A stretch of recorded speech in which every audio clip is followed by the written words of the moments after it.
ಹೊಸದಾಗಿ ಅಲಂಕರಿಸಿದಂತಹ ಮಲ್ಲಿಗೆ ಹೂಗಳು ಬಾಡಿ ಕಟುವಾದ ಸುವಾಸನೆಯನ್ನ ಬೀರ್ತಾ ಇದ್ವು. ಕಿಟಕಿಯ ಸಂದಿನಿಂದ ಆ ಬೆಳಕಿನ ತಿಳಿ ಬಿಸಿಲು ಒಳಗಡೆ ನಿಂತಿತ್ತು. ಶ್ವೇತಾ ತಲೆಯನ್ನ ಗಟ್ಟಿಯಾಗಿ ಹಿಡಿದುಕೊಂಡು ಮಂಚದ ಮೂಲೆಯಲ್ಲಿ ಕುಳಿತಿದ್ದಾಳೆ. ಅವಳ ಕಣ್ಣುಗಳು ಕೆಂಪಗಾಗ್ಬಿಟ್ಟಿವೆ. ಪಕ್ಕದಲ್ಲಿ ಆಚೆ ಇನ್ನೂ ನಿದ್ದೆಯಲ್ಲಿದ್ದವನು ಒಮ್ಮೆಲೆ ಎದ್ದು ಕುಳಿತು ತನ್ನ ಬಟ್ಟೆಯನ್ನ ಸರಿಪಡಿಸ್ಕೊಳ್ತಾ ಕುಳಿತಿದ್ದಾನೆ. ಅಷ್ಟರಲ್ಲೇ ಬಾಗಿಲು ಜೋರಾಗಿ ಬಡಿಯುವಂತಹ ಸದ್ದು. ದಪ್ ದಪ್ ದಪ್ ಬಂದ.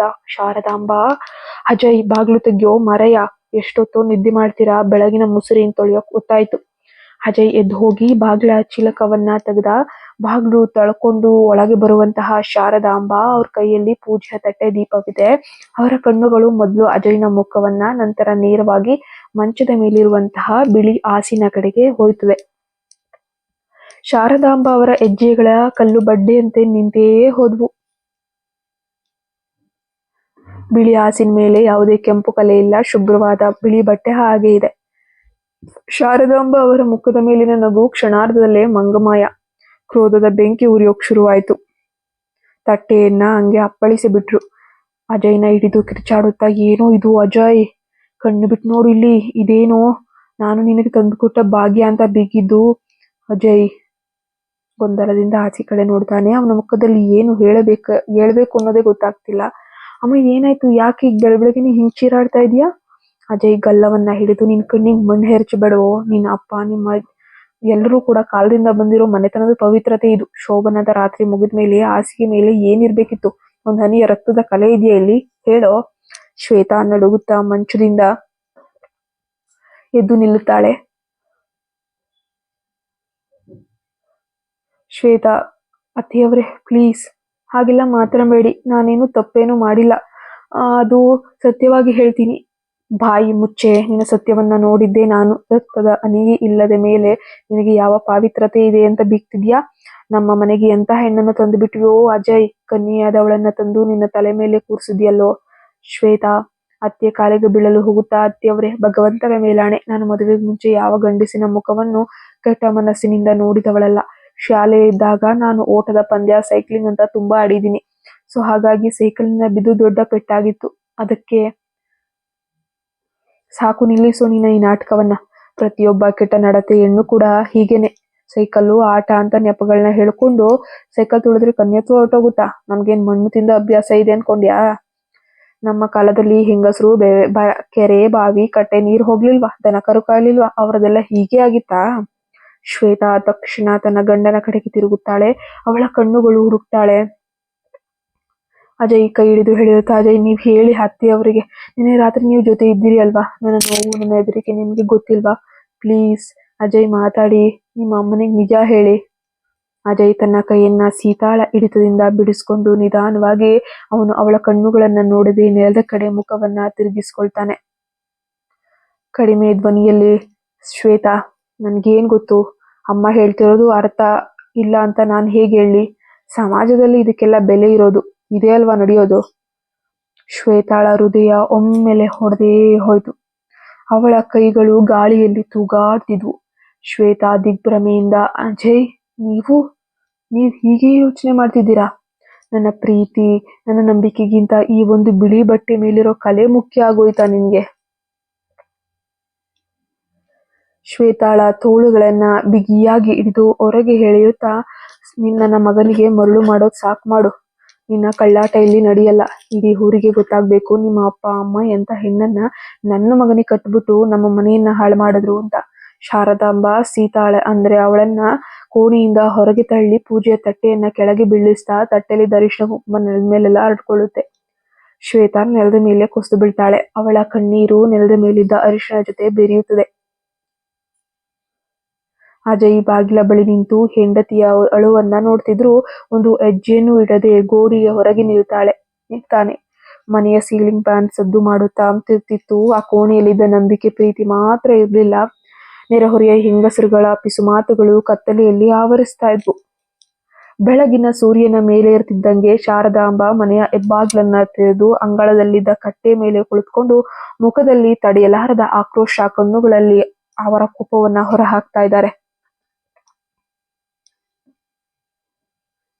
ಹಾಲಿನ ಪಾತ್ರೆ ಹಿಡಿದು ಬಾಗ್ಲ ಬಳಿ ಬೆಂದು ನಿಂತರು. ರುಕ್ಮಿಣಮ್ಮ, ಏನಮ್ಮ ಶಾರದಮ್ಮ, ಬೆಳಗ್ಗೆ ಮುಖ ಗಂಟು ಮಾಡ್ಕೊಂಡು ಕುಳಿತಿದ್ಯಾ? ಹೊಸ ಮನೆ ಹೊಸೊಸೆ ಅಡಿಗೆ ಮನೇಲಿ ಹಾಲು ಉಕ್ಕಿಸ್ಬೇಕಾದ ಹೊತ್ನಲ್ಲಿ ಇದೇನು?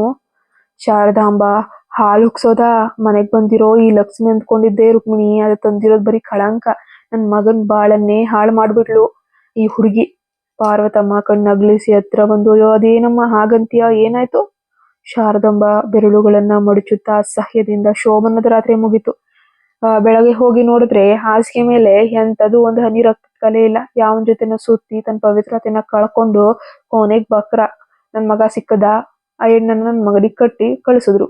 ಸುತ್ತಲೂ ನಿಂತಿದ್ದ ಹೆಂಗಸರು ಒಬ್ಬರ ಮುಖ ಒಬ್ಬರು ನೋಡ್ಕೊಂಡು ಕೈ ಹೊಸ್ಕೊಳ್ತಾ ಅವ್ರವ್ರು ಮಾತಾಡ್ಕೊಳ್ಳೋಕೆ ಶುರು ಮಾಡ್ಕೊಂಡ್ರು. ರುಕ್ಮಿಣಮ್ಮ ಸ್ವರ ತಗ್ಸಿ, ಚೆ ಇತ್ತೀಚಿನ ಹುಡುಗಿಯರಿಗೆ ಧರ್ಮ, ಜಾತಿ, ಮನೆ ಮರ್ಯಾದೆ ಅಂದ್ರೆ ಏನಂತಾನೆ ಗೊತ್ತಿಲ್ಲ ಬಿಡಿ.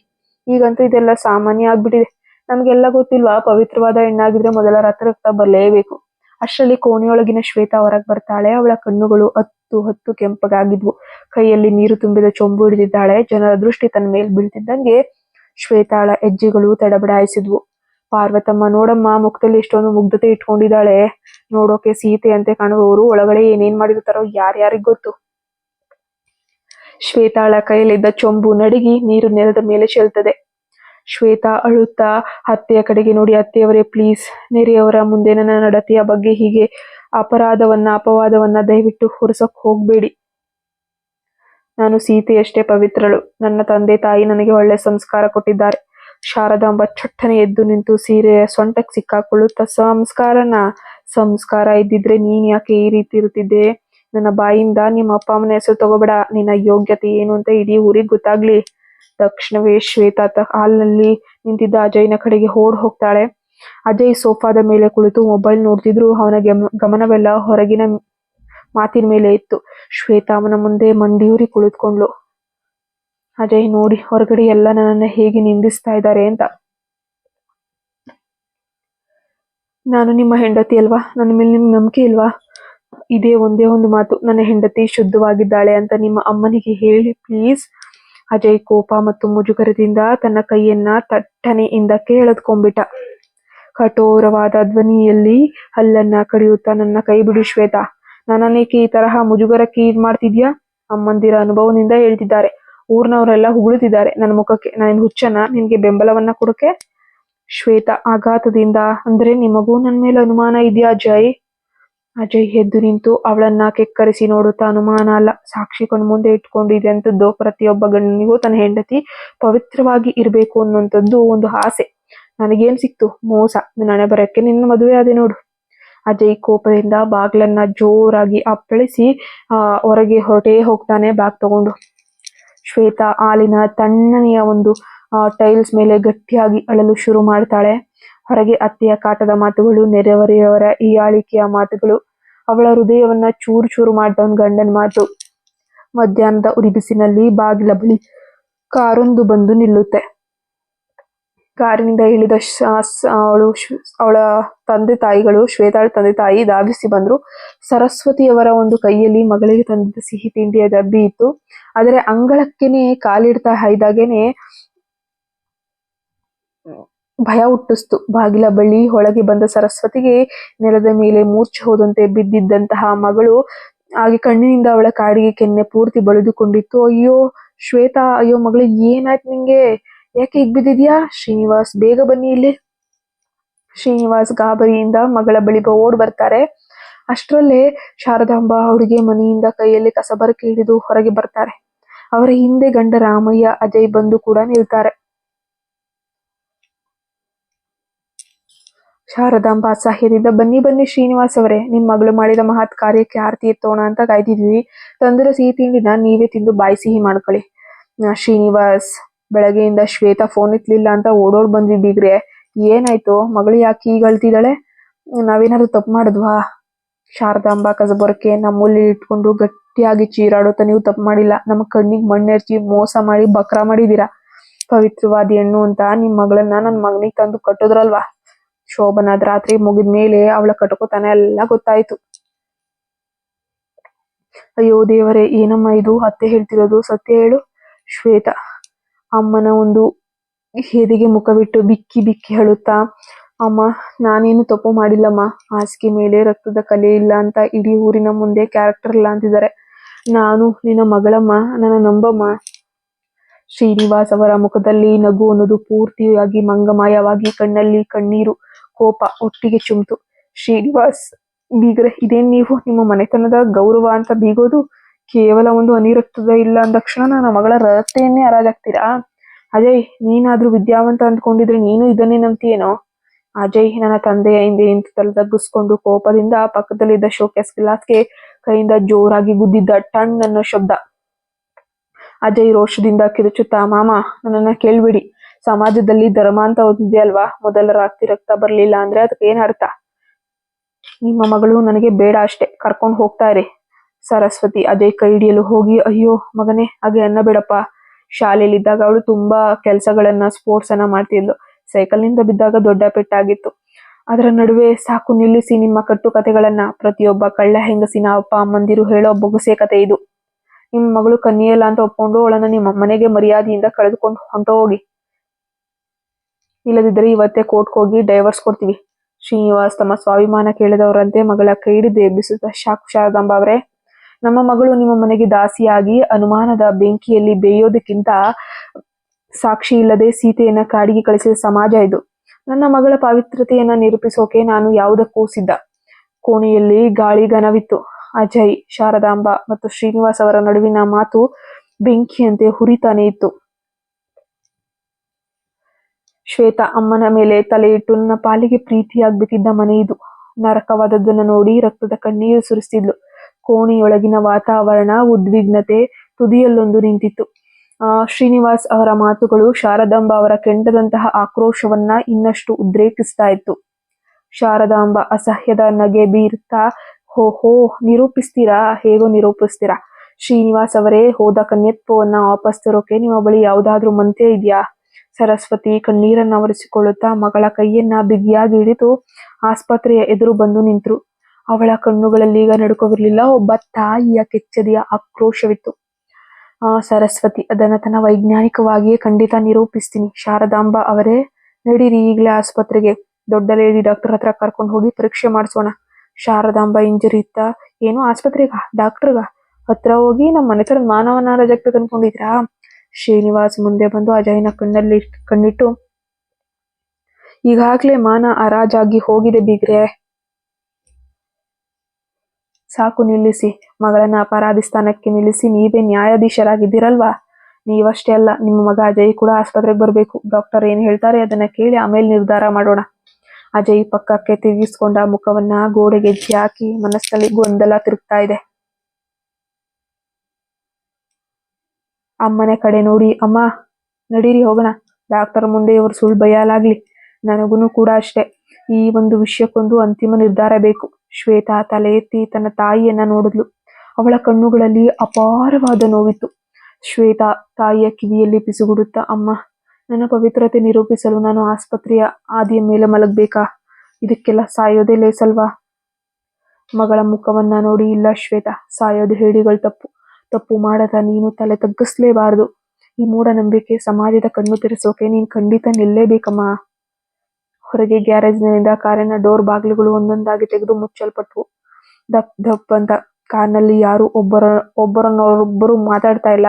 ಕೇವಲ ಗಾಡಿಯ ಎಂಜಿನ್ ಸದ್ದು, ಶ್ವೇತಾಳ ಸಣ್ಣನೆಯ ಬಿಕ್ಕಳಿಕೆ ಮಾತ್ರ ಕೇಳಿಸ್ತಾ ಇದೆ. ಕಾರಿನ ಮುಂಭಾಗದ ಸೀಟಿನಲ್ಲಿ ಕುಳಿತಿರುವಂತಹ ಅಜಯ್ ರಿಯರ್ ವ್ಯೂ ಮಿರರ್ ನಲ್ಲಿ ಹಿಂಭಾಗದಲ್ಲಿ ಕುಳಿತಿದ್ದ ಶ್ವೇತಾಳ ಮುಖವನ್ನ ನೋಡ್ತಿದ್ದ. ಅವನ ಕಣ್ಣುಗಳಲ್ಲಿ ಪ್ರೀತಿಯ ಬದಲಿಗೆ ಒಂದು ರೀತಿಯ ಅಸಹ್ಯ ಅನ್ನೋದು ಎದ್ದು ಕಾಣಿಸ್ತಾ ಇದೆ. ಗೈನಕಾಲಜಿಸ್ಟ್ ಕ್ಲಿನಿಕ್ ಅಂಗಳದಲ್ಲಿ ಬಂದು ನಿಂತಿತ್ತು. ಬಿಳಿ ಗೋಡೆಗಳ ಫಿನಾಯಿಲ್ ವಾಸನೆ, ಆಸ್ಪತ್ರೆಯ ನಿಶಬ್ದತೆ ಸೃಷ್ಟಿಯಾಗಿತ್ತು. ಶ್ವೇತಾಳನ್ನ ಲೇಡಿ ಡಾಕ್ಟರ್ ಆಶಾ ಅವರ ಕೊಠಡಿಗೆ ಕರೆದುಕೊಂಡು ಹೋಗಲಾಗುತ್ತೆ. ಆಸ್ಪತ್ರೆಯ ಕಾಯುವ ವೇಟಿಂಗ್ ರೂಮ್ ಇಂದ ಅತ್ತೆ ಶಾರದಾಂಬ ಕಾಲ್ ಮೇಲಕ್ಕೆ ಹಾಕಿ ಕುಳಿತಿದ್ದಾರೆ. ಅಜಯ್ ಕಾಲಿನಿಂದ ನೆಲವನ್ನ ಬಡಿಯುತ್ತಾ ಆತಂಕದಿಂದ ಬೆರಳುಗಳನ್ನ ಮುರಿತಿದ್ದ ಕ್ಲಿನಿಕ್ನ ವೈದ್ಯಕೀಯ ಪರೀಕ್ಷೆ ಕೊಠಡಿಗೆ ಬಾಗಿಲನ್ನ ತೆರೀತು. ಡಾಕ್ಟರ್ ಆಶಾ ಅವರು ತಮ್ಮ ಸೆಟಸ್ಕೋಪ್ ಅನ್ನ ತೆಗೆದು ಟೇಬಲ್ ಮೇಲಿಟ್ಟು ಗಂಭೀರ ವದನರಾಗಿ ಹೊರಗೆ ಬಂದ್ರು. ಶಾರದಾಂಬ ತಕ್ಷಣ ಎದ್ದು ನಿಂತರು. ಅವರ ಮುಖದಲ್ಲಿ ಒಂದು ರೀತಿಯ ಅಹಂಕಾರದ ಗೆಲುವಿನ ನಗೆ ಇತ್ತು. ಮುಂದೆ ಬಂದು, ನೋಡಿದ್ರೆ ಡಾಕ್ಟರ್, ನಾನು ಹೇಳಿ ಸತ್ಯ ಅಲ್ವಾ? ಆ ಹುಡುಗಿ ಕನ್ಯೆ ಅಲ್ಲ, ನಮ್ಮಂತ ಅನುಭವಸ್ಥರಿಗೆ ಗೊತ್ತಾಗಲ್ವೇ ಅಂದ್ಕೊಂಡ್ರು. ಡಾಕ್ಟರ್ ಆಶಾ ತಮ್ಮ ಚಶ್ಮವನ್ನ ಸರಿಪಡಿಸಿಕೊಳ್ಳುತ್ತಾ ಶಾರದಾಂಬ ಅವರನ್ನ ಮೇಲಿನಿಂದ ಕೆಳಗೆ ತೀಕ್ಷ್ಣವಾಗಿ ನೋಡಿದ್ರು.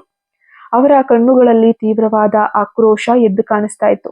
ಡಾಕ್ಟರ್ ಆಶಾ, ಮೇಡಮ್, ಸ್ವಲ್ಪ ಬಾಯಿ ಮುಚ್ಕೊಂಡು ನಿಂತ್ಕೊಳ್ಳಿ, ಅನುಭವಿಸ್ತಾರಲ್ಲ ನೀವು, ಅಜ್ಞಾನಿಗಳು. ಈ ಮಾತಿಗೆ ಶಾರದಾಂಬ ಅವರ ಮುಖ ತಕ್ಷಣ ಕಪ್ಪಗಾಗೋಯ್ತು. ಅಜಯ್ ಕೂಡ ಆಘಾತದಿಂದ ಡಾಕ್ಟರ್ ಕಡೆ ನೋಡ್ತಾ, ಏನ್ ಹೇಳ್ತಾ ಇದ್ದೀರಾ? ಹಂಗಂದ್ರೆ ಹಾಸಿಗೆ ಮೇಲೆ? ಅಜಯ್ನ ಕಣ್ಣುಗಳಲ್ಲಿ ಭಯ ಆಯ್ತು. ಮೊದಲು ವೈಜ್ಞಾನಿಕ ಸತ್ಯವನ್ನ ತಿಳಿದುಕೊಳ್ಳಿ ಮಿಸ್ಟರ್ ಅಜಯ್.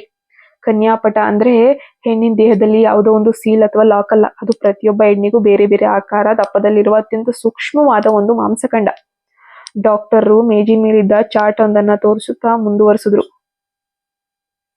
ಡಾಕ್ಟರ್ ಆಶಾ, ಕೇವಲ ಒಂದು ಸಂದರ್ಭದಲ್ಲಿ ಅಥವಾ ಸಂಪರ್ಕದಲ್ಲಿ ಮಾತ್ರ ಕನ್ಯಾಪಟ ಅರಿಯೋದಿಲ್ಲ. ಚಿಕ್ಕನಿಂದ ಆಟ ಆಡುವಾಗ ಅಥವಾ ಸೈಕ್ಲಿಂಗ್ ಮಾಡುವಾಗ, ರನ್ನಿಂಗ್, ಜಂಪಿಂಗ್, ಡ್ಯಾನ್ಸ್ ಮಾಡೋದು ಅಥವಾ ದೈಹಿಕ ಶ್ರಮದಿಂದ ಇದು ಅತ್ಯಂತ ಸಹಜವಾಗಿ ಹರಿದು ಹೋಗ್ತದೆ. ಇನ್ನು ದೇವರಲ್ಲಿ ಹುಟ್ಟಿನಿಂದಲೂ ಕನ್ಯಾಪಟ ಇರುವುದೇ ಇಲ್ಲ ಕೆಲವರಲ್ಲಿ, ಮತ್ತು ಕೆಲವರಲ್ಲಿ ಸಂಪರ್ಕದ ನಂತರ ರಕ್ತಸ್ರಾವವಾಗ್ತದೆ. ಇದಕ್ಕೂ ಹೆಣ್ಣಿನ ನಡತೆಗೂ ಪವಿತ್ರತೆಗೂ ಯಾವುದೇ ಸಂದರ್ಭ ಇರೋದಿಲ್ಲ ಅಥವಾ ಸಂಬಂಧ ಇರೋದೇ ಇಲ್ಲ. ಕೊಠಡಿಯಲ್ಲಿ ನಿಶಬ್ದ ಅನ್ನೋದು ಆವರಿಸ್ತು. ಶಾರದಾಂಬ ಅವರ ಕೈಗಳಲ್ಲಿ ಗರ್ವ ಅನ್ನೋದು ಕರಗೇ ಹೋಯ್ತು. ಅಜಯ್ನ ತಲೆ ನಿಧಾನವಾಗಿ ಕೆಳಗ್ ಬಿತ್ತು. ಡಾಕ್ಟರ್ ಆಶಾ ಅವರು, ನಿಮ್ಮ ಮೂಢನಂಬಿಕೆಗಳಿಂದ, ದಯವಿಟ್ಟು ಅಜ್ಞಾನದಿಂದ ಅತ್ಯಂತ ಆರೋಗ್ಯವಂತ, ಪವಿತ್ರವಂತ ಹುಡುಗಿಯ ಮನಸ್ಸನ್ನ ಕೊಲೆ ಮಾಡಬೇಡಿ. ಹುಡುಗಿ ಮನಸ್ಸು ಎಷ್ಟು ನೊಂದಿರುತ್ತೆ ಗೊತ್ತಾ? ಆ ಕೆಟ್ಟ ಆಲೋಚನೆ ಯಾವ ಡಾಕ್ಟರ್ ಬಳಿಯೂ ಮದ್ದು ಇಲ್ಲ.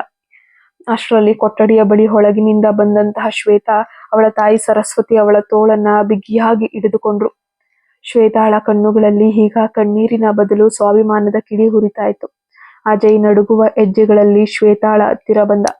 ಕೈ ಮುಗಿಯುತ್ತಾ, ಶ್ವೇತಾ, ನನ್ನನ್ನ ಕ್ಷಮಿಸ್ಬಿಡು. ಸಮಾಜದ ಮಾತನ್ನ ಕೇಳಿ, ಅಮ್ಮನ ಮಾತನ್ನ ನಂಬಿ ನಾನು ನಿನಗೆ ಎಷ್ಟು ದೊಡ್ಡ ಮೋಸವನ್ನ ಮಾಡಿಬಿಟ್ಟೆ ಅಲ್ವಾ? ಪ್ಲೀಸ್ ನನ್ನ ಜೊತೆ ಮನೆಗೆ ಬಾ.